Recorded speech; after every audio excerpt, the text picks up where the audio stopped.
네, 강프로입니다. 두산 에너빌리티 보겠습니다. 일단 오늘 1.4% 빠졌는데 이렇게 오늘 빠졌고 뭐 이렇게 됐다 저렇게 됐다 이 내용보다는 더 중요한 내용이 있죠. 고가에 대한 매물을 소화하고 있다는 점이 중요합니다. 그리고 주식시장에서 가격이 올라가는 구간에서 고가 매물을 받아 먹어야 되는 건 너무 자연스러운 움직임이라고 보시면 돼요. 근데 두산 에너빌리티를 내가 장기 보유하고 있다 만약에 뭐 그러신 분들도 있을 것 같은데 뭐 다들 아실 겁니다.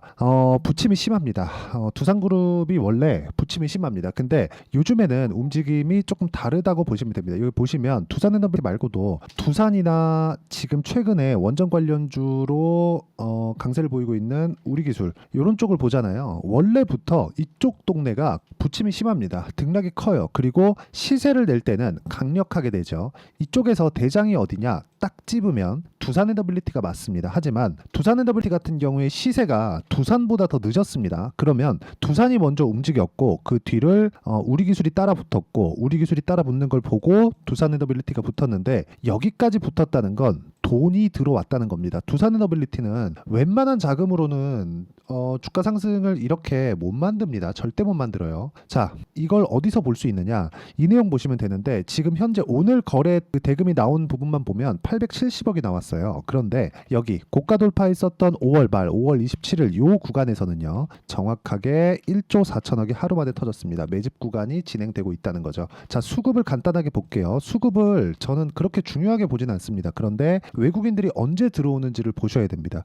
자, 언제 들어왔느냐? 5월 28일부터 시작해서 쭉 한 달 동안의 움직임을 보면 1,500억의 매수가 있었죠. 근데 5월 28일, 저 5월 25일 정도인데 이때부터 딱 그 직전 한 달 정도예요. 이때부터 보면 뭐 300억, 30억, 90억 뭐 중간중간 매도도 있지만 이 구간을 다 합쳤을 때 1,500억의 매수 규모가 잡혀 있고 뒤따라서 연기금도 붙고요. 투신도 붙고요. 보험도 붙습니다. 근데 이쪽은 뭐 사실상 그렇게 뭐 중요하게 보지 않으시는 게 맞고 연기금이나 아니면 뭐 사모펀드는 너무 단기적으로 뭐 시세를 내는 집단이라서 일단 여기는 빼고 보는 게 맞고 연기금 같은 경우에 일부 그 패시브 자금적인 성격도 조금 있으니까 들어온 자금은 웬만하면 안 나간다 이렇게 보시면 됩니다. 근데 규모 자체는 크지 않죠. 자, 딱 보면 기관에 대한 움직임보다는 외국인에 대한 이 집중적인 매수세가 있다는 점, 이 부분에 집중을 해야 되겠고 이 올라오는 구간에 매수를 했다는 이 구간에서 외국인들이 쓸어 담았다는 그 내용만 보시면 되는 겁니다. 그러면 매집이 어떤 구간에서 이루어지는지를 우리가 이 구간에서 볼 수 있는 거예요. 이쪽 구간에서 외국인들이 사들여서 나오는 게 아니라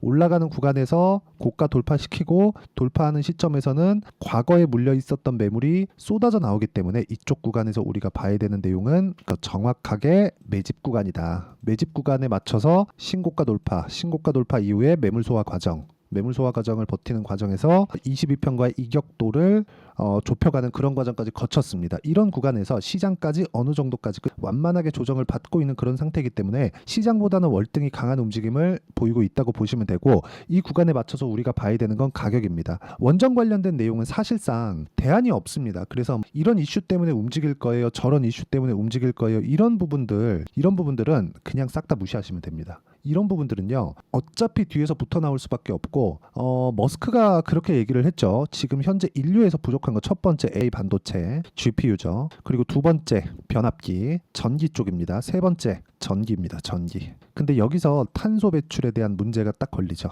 이걸 동시에 해결할 수 있는 부분이 원전 말고는 없습니다. 하나 덧붙이자면 수소예요. 수소. 그래서 최근에 보면 원전이 더 강하기는 하지만 두산 퓨얼셀이죠. 이쪽도 약간의 강세를 보이고 있는 이유가 그것 때문에 그렇습니다. 하지만 고가 매물에 대한 부분을 두산 에너빌리티보다 더 많이 받아먹어야 된다. 오히려 강세를 보이는 그 첫 번째 단계에 있는 종목군은 두산 에너빌리티가 맞습니다.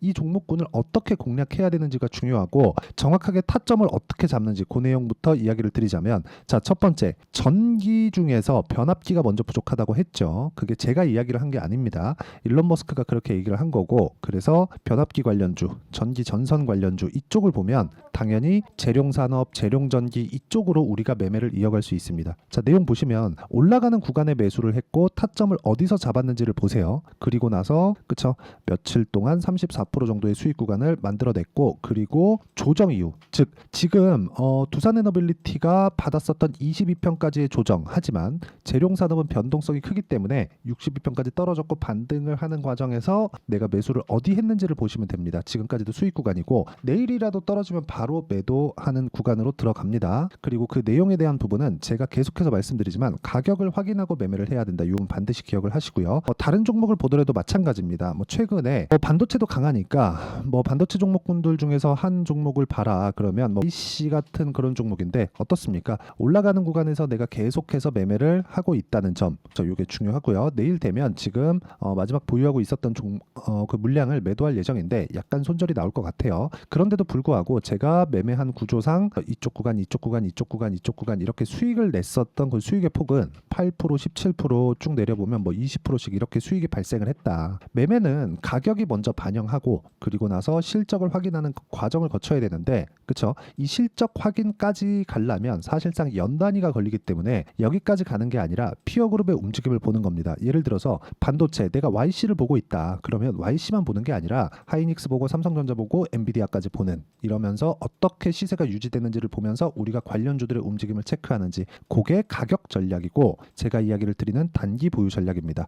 2주 안에 수익 전환 시켜야 됩니다. 그리고 이 내용에 대한 부분을 제가 소통방에서 다 공유를 해드리고 있습니다. 자, 실제 보면 6월 21일 재룡산업 이렇게 내용 진행이 됐고 모두 다 장 시작 전에 제가 진행을 시키고 있습니다. 아까 전에 재룡산업 보셨죠? 그리고 오늘자 같은 경우에는 이게 어제자인데 오늘자 같은 경우에는 매매가 없었습니다. 오늘자는 아무리 봐도 종목이 안 나오더라고요. 그래서 오늘자는 매매가 없었기 때문에 곰 참고하시면 되고 그리고 원전 이야기를 드리고 있으니까 우리 기술이나 그런 종목들 봐야 되겠죠. 내용 보시면 어때요? 올라가는 구간에서 계속해서 매매를 하고 있다. 그리고 우리 기술로 23% 수익 구간을 만든 이후에 두산에너빌리티 쪽으로 물량을 옮겨와서 지금까지도 보유하고 있는데 곧 고가 돌파가 나올 거라고 판단을 합니다. 가격에 대해서 봤을 때 이런 매매가 진행되는 것이기 때문에 내가 가격 외적인 다른 부분에 대해서 잘 모르겠다, 가격을 판단을 어떻게 해야 되는지 잘 모르겠다 하시는 분들은 소통방에 들어오시면 되고요. 제가 차트의 기본기부터 이야기를 드리도록 할 테니까 구독과 좋아요 눌러주시고요. 상단에 있는 전화번호로 구독 또는 소통이라고 문자 보내주시면 여기 소통방 입장 링크를 순차적으로 공유를 해드리도록 하겠습니다. 자,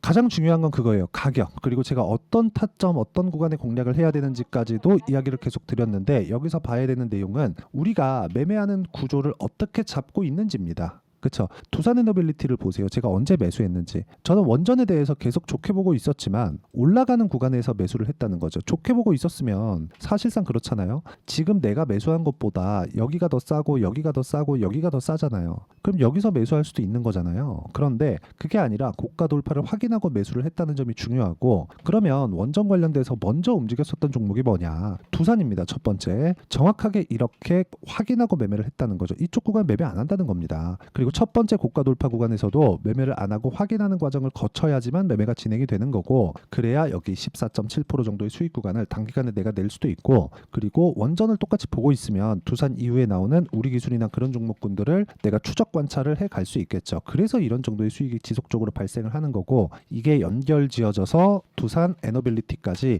연결이 되어 가는 겁니다. 어떤 재료에 의해서 주가가 올라가는지 중요하죠. 근데 이것보다 가격을 먼저 보고 나서 그 뒤에 재료를 판단을 한다면 그 재료에 대한 신뢰도가 높아지는 거예요. 왜? 가격이 여기에 맞춰서 움직이고 있으니까. 결과적으로 우리 목적은 얼마에 사서 얼마에 팔았는데 돈을 얼마 벌었더라. 요게 목적이잖아요. 그렇기 때문에 제가 이야기를 드리는 거고, 얼마에 사는지부터 시작해서 얼마에 팔지까지 요 구조에 대한 부분을 제가 소통방에서 이야기를 드리고 있는 겁니다. 어떤 식으로 해야 될지 와서 배우시고, 다 무료로 진행하니까 구독과 좋아요 눌러주시고 상단에 있는 전화번호로 구독 또는 소통 이렇게 두 개 중에 하나 문자로 보내주시면 되고, 무엇보다 제가 매매하는 구조는 웬만하면 2주를 넘기지 않고 2주가 넘어갔다 그러면 수익 구간에서만 보유를 합니다. 그러니까 이 구간을 어떤 식으로 진행이 되는지, 그 내용에 대한 부분이 여기 두산 에너빌리티의 단기 보유 전략으로 제가 내용 준비를 해놨고요. 최근에 원전 관련된 종목군의 변동성이 커졌습니다. 그리고 피어그룹의 움직임, 즉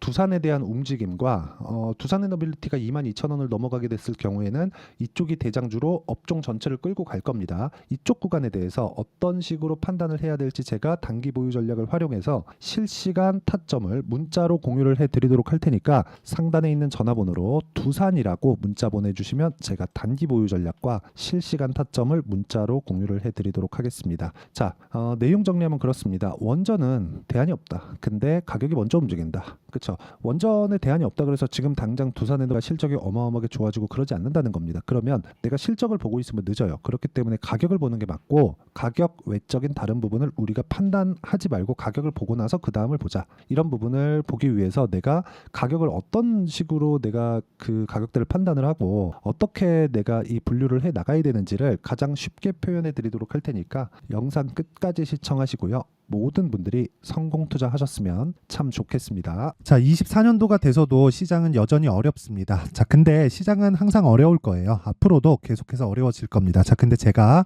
매월 대시세 종목을 구독자분들에게 공개를 합니다. 자, 내용을 보면 12월 달에 실제 공개를 했었던 강프로의 대시세 종목에 대한 내용인데 대기업을 상대로 안정적인 매출 구조를 가지고 있고요. 그리고 현재 주요 거래처는 삼성전자, 인텔, 하이닉스, TSMC, 해외에 반도체 관련된 기업이라는 걸 알 수 있죠. 그만큼 1월 달에 제가 보고 있었던 종목은 반도체 관련주라는 걸 알 수 있습니다. 공개를 해드리면 이 내용입니다. 여기 어보브 반도체, 그쵸? 실제 제가 거래한 내용을 공개를 한 거고요. 수익에 대한 크기를 보면 공략한 시점, 제가 가격대를 함께 공개를 해드렸는데 공략한 시점부터 21%의 수익 마감이 된 것을 확인해 볼 수가 있습니다. 자, 근데 지금도 마찬가지입니다. 지금은 어떤 이슈가 있을까요? 2월 달에 발표한다는 기업 밸류업 프로그램이 있죠. 근데 그걸로 인해서 지금 2월 달에 발표한다고 이야기가 나온 상황이고요. 무엇보다 우리가 생각해야 될 내용은 한 가지입니다. 어떤 이슈나 그리고 어떤 상승할 수 있는 내용으로 인해서 주가가 올라가는 것은 맞죠. 하지만 가격이 먼저 반영한다는 걸 반드시 알고 있어야 되고 그런 내용에 대한 파악이 되었을 때 그쵸? 여기 어보브 반도체처럼 21% 그쵸? 대략 3에서 4일 동안 20% 이상의 수익을 먹을 수 있고요. 그리고 여기 HLB 같은 종목처럼 대략 일주일이 채 되지 않는 기간 동안 30%의 수익을 낼 수 있습니다. 자, 그러면 답은 나왔어요. 재료에 대한 부분보다 중요한 게 가격이다. 자, 근데 지금 시장에 쏠려 있는 게 뭐죠? 2월 달에 발표하는 기업 밸류업 프로그램에 대한 내용이죠. 자, 그러면 우리가 이쪽에다가 지금 집중을 해야 될까요? 그 내용을 한번 보겠습니다. 기아차의 차트를 보면요. 1월 24일 날 정부단에서 입김을 불어넣은 이후에 시세가 강하게 발생한 것처럼 보이지만 애초에 12월 달부터 신고가를 달성했다는 걸 확인할 수 있습니다. 자, 그러면 우리가 스케줄을 따져봤을 때 우리가 어디를 봐야 될까요? 4월 달 총선을 봐야 됩니다. 드디어 때가 온 거죠. 4월 달 총선이 끝나면 그 뒤엔 뭐가 있죠?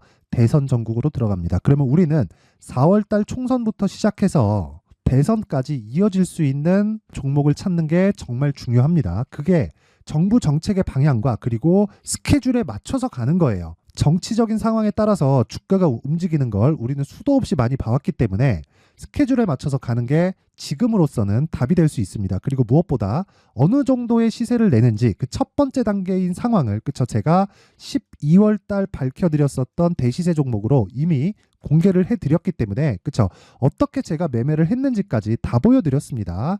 HLB처럼 그쵸? 31.9% 걸린 시간은 4일밖에 되지 않죠. 이 종목을 제가 가격과 그리고 어떤 종목인지를 애초에 12월 달부터 공개를 한 겁니다. 자, 그러면 지금도 마찬가지예요. 앞서서 제가 말씀드렸었던 23년도에 했었던 여러 가지 종목들이 있죠. 한미반도체 같은 종목들도 여기 소통방에서 모두 공개를 해서 실제로 10,000원부터 60,000원까지 상승한 내역이 있고요. 왜 공략을 했는지를 제가 다 공개를 해드렸습니다. 근데 지금도 마찬가지라는 거죠. 정부 정책의 방향에 맞춰서 또는 선거 스케줄에 맞춰서 매매를 이어가야 될 때가 됐고요. 제가 총선 관련된 큰 시세가 나올 수 있는 대시세 종목을 준비를 해놨습니다. 길게 말씀드리지 않겠습니다. 모든 종목들은 신고가를 달성하면서 대시세 준비를 하게 되고요. 신고가를 공략했을 때 내가 시장에 주도주를 잡을 수 있는데 지금은 총선에 집중하는 게 맞다. 그래서 총선 관련된 그리고 대선까지 이어질 수 있는 종목을 준비를 해놨는데 지금부터 준비를 하셔야 나중에 고가에 올라가서도 꾸준하게 매매를 이어갈 수 있습니다. 자꾸 막 손절하고 매매하는 과정에서 너무 어렵다 하시는 분들은요, 이 종목 딱 받아가서 큰 수익 내셨으면 좋겠고요. 이 종목은 상단에 있는 전화번호로 대시세라고 문자를 보내주시는 분들에 한해서만 제가 총선 그리고 대선까지 이어질 수 있는 종목을 공개해 드리도록 할 테니까 상단에 있는 전화번호로 대시세라고 문자를 보내주시고요. 그리고 구독과 좋아요 꼭 좀 부탁드리겠습니다. 시장은 정말 어렵습니다. 자, 그래서 모든 분들이 성공 투자하셨으면 좋겠고요. 기본적으로 가격에 대한 파악을 하면서 큰 수익을 내셨으면 좋겠습니다.